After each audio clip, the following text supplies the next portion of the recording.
ವಿಶ್ವವಿಖ್ಯಾತ ಹಂಪಿಯ ಬಳಿ ಇಸ್ರೇಲಿ ಮಹಿಳೆ ಮೇಲೆ ಅತ್ಯಾಚಾರ ಹಾಗೂ ಅಮೆರಿಕ ಪ್ರಜೆಯ ಕೊಲೆ ಪ್ರಕರಣದ ಅಪರಾಧಿಗಳಿಗೆ ಗಂಗಾವತಿ ಕೋರ್ಟ್ ಗಲ್ಲು ಶಿಕ್ಷೆ ವಿಧಿಸಿದೆ.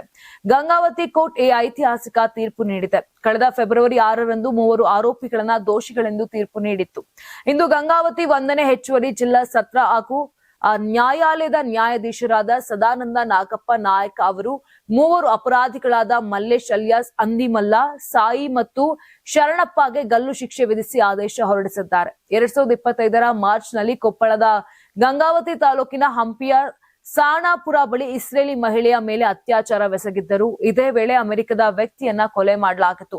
ಈ ಘಟನೆ ಇಡೀ ದೇಶವನ್ನೇ ಬೆಚ್ಚಿ ಬೀಳಿಸಿತ್ತು. ಪ್ರಕರಣಕ್ಕೆ ಸಂಬಂಧಪಟ್ಟಂತೆ ಗಂಗಾವತಿ ಗ್ರಾಮೀಣ ಪೊಲೀಸ್ ಠಾಣೆಯಲ್ಲಿ ಮಲ್ಲೇಶ್, ಸಾಯಿ ಹಾಗೂ ಶರಣಪ್ಪ 3 ವಿರುದ್ಧ ಅತ್ಯಾಚಾರ ಕೊಲೆ ಪ್ರಕರಣ ದಾಖಲಾಗಿತ್ತು. ಪ್ರಕರಣದ ವಿಚಾರಣೆ ನಡೆಸಿದ ಗಂಗಾವತಿಯ ಹೆಚ್ಚುವರಿ ಸತ್ರ ನ್ಯಾಯಾಲಯವು ಸಾಕ್ಷ್ಯಾಧಾರಗಳನ್ನ ಪರಿಗಣಿಸಿ ಈ 3 ಗಲ್ಲು ಶಿಕ್ಷೆ ವಿಧಿಸಿದೆ. ಯಾರಾಗ್ತಾರೆ ಎಂಎಲ್ಎ ಅಭ್ಯರ್ಥಿ 2028 ಶೀಘ್ರದಲ್ಲೇ.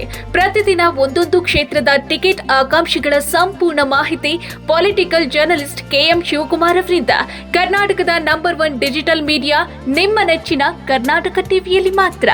ನೀವು ಸಣ್ಣ ಆಗ್ಬೇಕಲ್ವಾ? ಅದು ಒಂದು ಉತ್ತಮ ಆಹಾರದಿಂದ ಸಣ್ಣ ಆಗ್ಬೇಕಲ್ವಾ? ಪ್ರತಿದಿನ ನಮ್ಮ ಜೀನಿ ಸ್ಲಿಮ್ ನ ಯೂಸ್ ಮಾಡಿ ಯಾವುದೇ ಸೈಡ್ ಎಫೆಕ್ಟ್ ಇಲ್ದಂಗೆ ನೀವು ಸಣ್ಣ ಆಗ್ತೀರಾ.